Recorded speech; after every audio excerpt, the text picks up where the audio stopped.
Good morning. Okay, I literally just woke up. The Invisalign is still in, but I figured I would take this time because two of the kids are playing with their Legos and Rio is still asleep. So this actually gives me a moment to do episode 2 of the pregnancy vlog. I left you guys hanging on the last one, so I figured I have this time to finally start it. So here we go.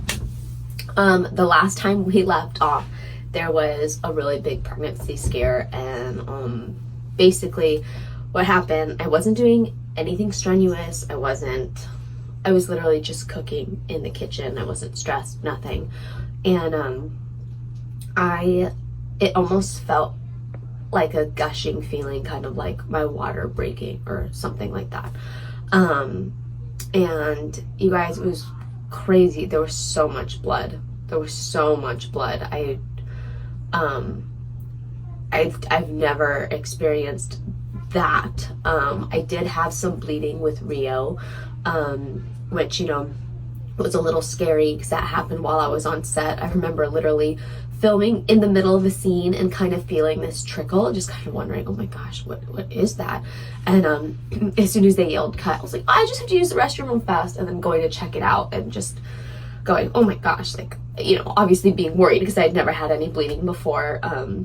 And the pregnancy was a secret at the time. Nobody knew that I was pregnant on set. So I ended up going and getting an ultrasound and checking that everything was okay, but that I did have a small tear, and that's what that was. But this time felt very different. I mean, that was just a little bit of blood, and this time was some gushing. It was continual blood that went on for, oh my gosh. Luckily, it didn't pass the day, but it was a couple hours, and I would just say, sorry, hopefully there aren't really guys watching this. I mean, maybe there are. This is probably good for you. I don't know. But I would say it was equivalent to 7 periods. It was just nuts.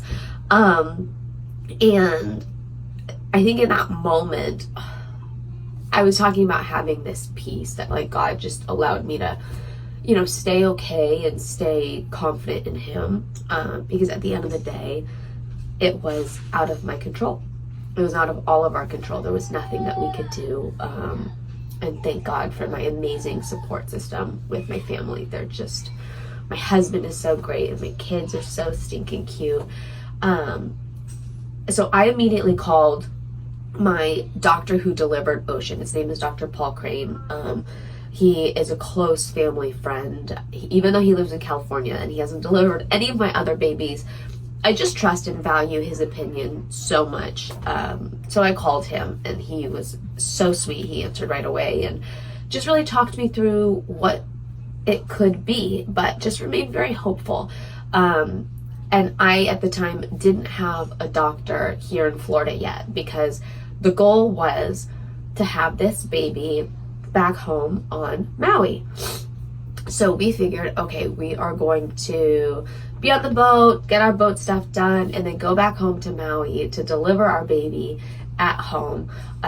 So I wasn't quite yet in the search of a midwife. I was in talks, but I hadn't made an official decision. And then this happened. So Dr. Crane was really kind of the only person that could help me through this right now. So I made a few phone calls to see where I could get in to get an ultrasound, because I needed to get an ultrasound ASAP. But obviously this is happening in the evening. Everything is closed. So I didn't get a phone call back until the next morning. And then I wasn't able to be seen for, I think, a day and a half after that. So I literally just had to sit and wait for these almost 3 days. And that was the hardest part. Was, okay, I had this gushing, everything else felt fine, but I have to sit here and go okay, I'm talking to the baby, hoping I hope you're okay, I hope you're in there, I'm praying, I'm trusting in God, and I'm just saying God, you're in control. Whatever is going to happen now, I know that you will always use for good, even if it's hard and even if it hurts. So God, just be with me now and continue to give me your peace and continue to give me your grace for when I do fall short. And I finally got in to go to the ultrasound, and there was some sort of mix-up at this doctor's office. I don't really know what happened, but I go in, I explained to the ladies, obviously on the phone, that I believed that it could be a possible miscarriage. Sorry, my nose is running.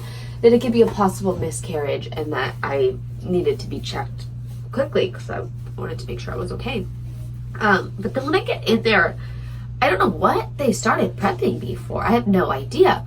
But they're like, okay, just making sure you're not pregnant. I'm like, no, I'm here because I'm not sure if I'm having a miscarriage or not. I had a lot of bleeding. And all of a sudden everybody starts like freaking out. So I don't know what was about to happen. And it was a very reputable place. But what was really cool, so I'll say this, what was really, really cool was the second they heard that and I explained what happened, all these women, it was like 3 different women, just shifted so much and became an incredible source of emotional support. I mean, just so loving and kind and making sure that I was okay, making sure that emotionally I was okay, and just showed up for me in such a big way.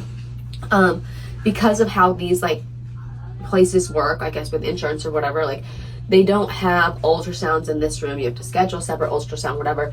I don't know if they just like broke rules or whatever, but they got me in right away to go get to that ultrasound. And when I went in there, you could just tell like everybody was kind of holding their breath, because, you know, they have to be the one to deliver like what's going on. So the first thing they check is all the bleeding, and there was still a bunch of blood in there. It hadn't yet come out anymore, but there was a bunch of blood in there, so old blood. And I again had a tear like I had with Rio, but this time the tear was not small. It was a 4-centimeter tear.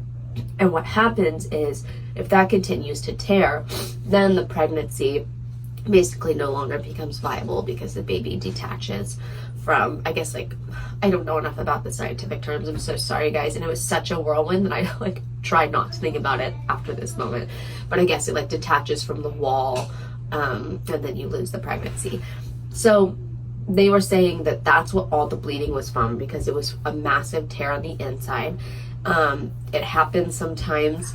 I'll give you my idea of why I think it happened, because I wasn't doing anything different than what I always do. And, you know, if I take anything from even the first time that I had this tear, I was literally just walking on set in the middle of a scene, and then that's when I got a crazy tear. So, basically they checked that the tear was like the blood was from the little tear, or the 4-centimeter tear or whatever. And then they checked the baby, and that was wild. I didn't realize how stressed I was about whether or not our baby was okay until that moment, because when we saw a heartbeat and we saw that our baby was totally fine, there was just like such a relief. Like the whole room was like, like you could just breathe. It was also the first time that I just kind of like let loose and started crying a little bit, because even earlier I had just held back so many emotions, not just to be strong, but to just like get through those few days until we could figure out what was happening. Like, you know, I didn't want to mourn something that I was hopeful would be okay. So I wasn't going to mourn. I also didn't want to be overly joyful in case that this season was over for me and my pregnancy. So there were just a lot of weird feelings that I couldn't quite, you know, have. And they all happened in that moment. It was beautiful and awesome, and I was so thankful for those ladies, and I was so thankful to be able to literally text Carlos, who was waiting in the car with the kids outside of this office. And yeah, I texted him that everything was okay, and it just felt so good. It felt so good. So that was my update. It was a very long update. Oh, I'll quickly say this. What I think the tear is from. Doctors don't talk a lot about our pelvic floor, our abdominal muscles, all this stuff. After we give birth, my abs completely split, and then they stayed split. They did not get better. They were a mess. So I had the diastasis recti, and I didn't realize that after Ocean. It wasn't until Kingston that I realized that I had it.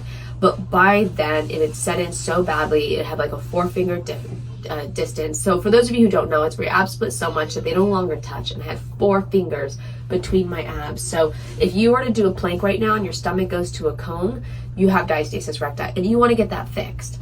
But a lot of times, like, doctors don't follow up with you in that way. They follow up with you in different ways, and that causes so many different things because you're no longer holding all of this stuff in with your muscles. Everything just kind of protrudes out, which is why now when I get pregnant, I show immediately. Like, there's not even like a moment to where I can still hide like that. It's immediate bump right away.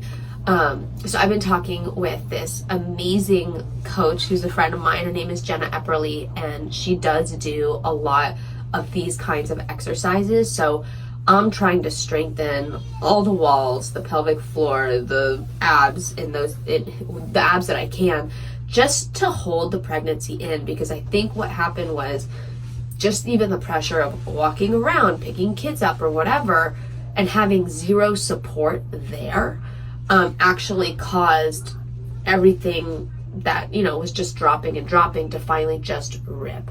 And people don't talk about that. That's just my theory. I could be totally wrong. But regardless, I am going to strengthen those areas because they need to be strengthened, and I shouldn't be protruding out in that way. And I want to support my body and my pregnancy the best that I can.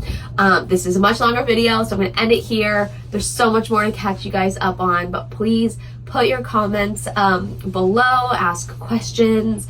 I will be doing follow-up videos and do what I can to just share this journey and share any sort of advice that has helped me out along the way. Love you guys. Bye.